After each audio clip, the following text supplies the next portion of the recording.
Assalamualaikum warahmatullahi wabarakatuh. Kami dari kelompok 1 yang beranggotakan saya sendiri Dede Hikmah Nur Tantina, Saya Erong Rohaini, saya Ida Tania, dan saya Yeni Sri Wahyuni akan membahas tentang metode pendidikan Islam. Pembahasannya definisi metode dalam pendidikan Islam. Secara etimologi, kata metode berasal dari bahasa Yunani yaitu meta yang berarti melalui dan hodos yang berarti jalan yang dilalui.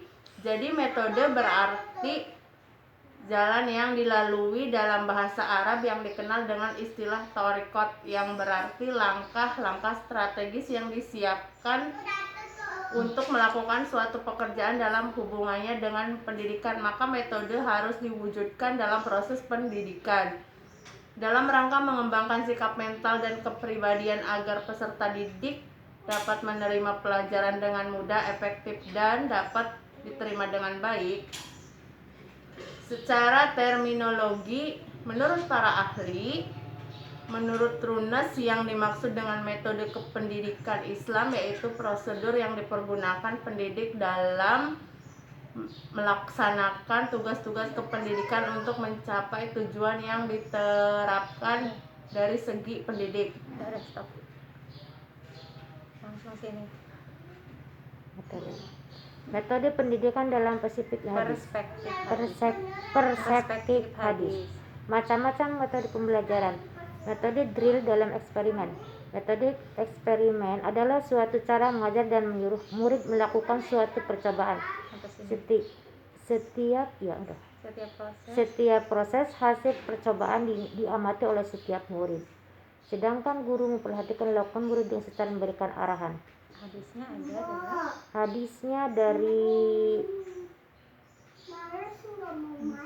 hadis riwayat Bukhari dan Muslim. Penjelasan hadis tersebut. Dalam hadis tersebut Nabi Muhammad SAW berikan pelajaran kepada sahabat tentang bagaimana tata cara melakukan sholat yang benar sesuai dengan tuntutan agama Islam. Adapun metode yang beliau Nabi gunakan adalah metode drill, eksperimen, dan demonstrasi. Aspek pendidikan. Metode drill, eksperimen, dan demonstrasi adalah metode yang sangat diperlukan oleh seorang pendidik dalam mencapai tujuan pendidikan. Metode demonstrasi. Demonstrasi adalah metode dengan menggunakan program untuk memperjelas suatu pengertian atau untuk melihat bagaimana berjalan suatu proses pembentukan tertentu kepada siswa. Metode asistensi. Metode asistensi adalah metode pembelajaran yang dilakukan oleh seorang pendidik kepada asistennya yang kemudian oleh asisten tersebut disampaikan kepada peserta didik. Hadisnya ada di hadis riwayat Abu Dawud dan Abu Dawud.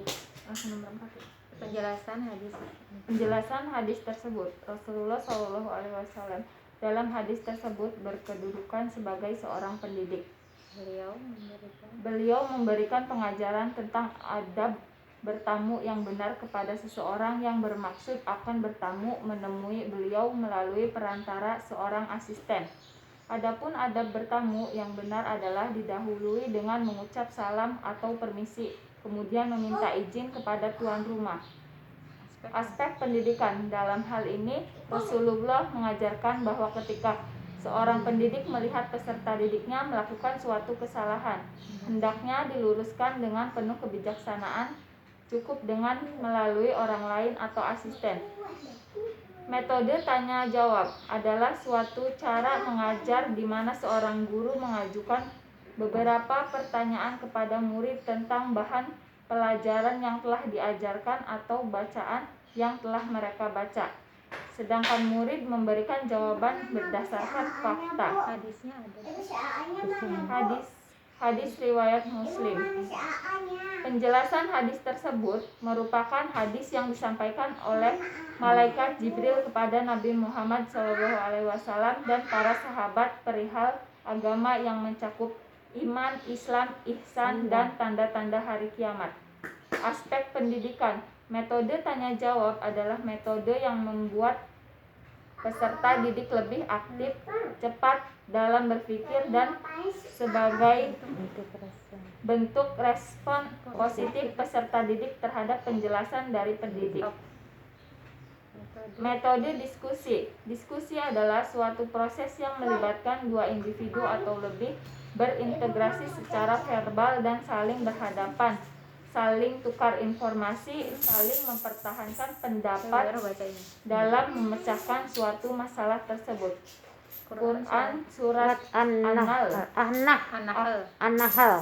ayat 16. Ya. A'udzu billahi minasyaitonir rajim. Bismillahirrahmanirrahim. Ud'u ila sabili rabbika bihikmati wa mau'izatil hasanati wajadilhum billati hiya ahsanu inna rabbaka huwa a'lamu biman dhalla an sabili wa huwa a'lamu bil muhtadin. Shadaqallah. Artinya, suruhlah manusia kepada jalan Tuhanmu dengan cara hikmah dan pengajaran yang baik, dan berdebatlah kepada mereka yang cara yang baik. Sesungguhnya Tuhanmu adalah yang lebih mengetahui siapa yang tersesat dari ajalannya dan siapa yang mendapat petunjuk. Penjelasan ayat Al-Quran tersebut ini dia, bahwa dalam penyampaian pembelajaran seorang pendidik harus dengan cara hikmat atau lemah lembut menggunakan metode penyampaian nasihat yang baik, ceramah, diskusi, debat, asalkan debat tersebut dengan tujuan maksud yang baik. Metode ceramah yaitu cara penyampaian sebuah materi pelajaran dengan cara penuturan lisan atau lisan oleh pendidik kepada peserta didik atau khalayak ramai. Dengan menggunakan metode ini, suasana kelas dapat berjalan dengan tenang karena murid melakukan aktivitas yang sama sehingga guru dapat mengawasi murid sekaligus secara komprehensif, tidak membutuhkan tenaga yang banyak dan waktu yang lama. Nah, sekarang manfaat metode dalam pembelajaran agama Islam. Manfaatnya sebenarnya banyak. Ini ada beberapa aja.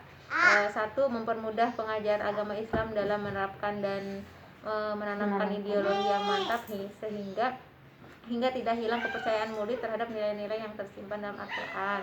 Dua, agar seorang guru dapat menyampaikan materi dengan baik, mudah dipahami siswa, dan siswa tidak jenuh dalam kegiatan proses belajar mengajar. Ketiga, dengan adanya berbagai macam metode pembelajaran agama Islam, maka guru dapat menggunakan metode tertentu yang lebih tepat sesuai dengan kondisi kelas sehingga proses pembelajaran lebih mudah dilakukan.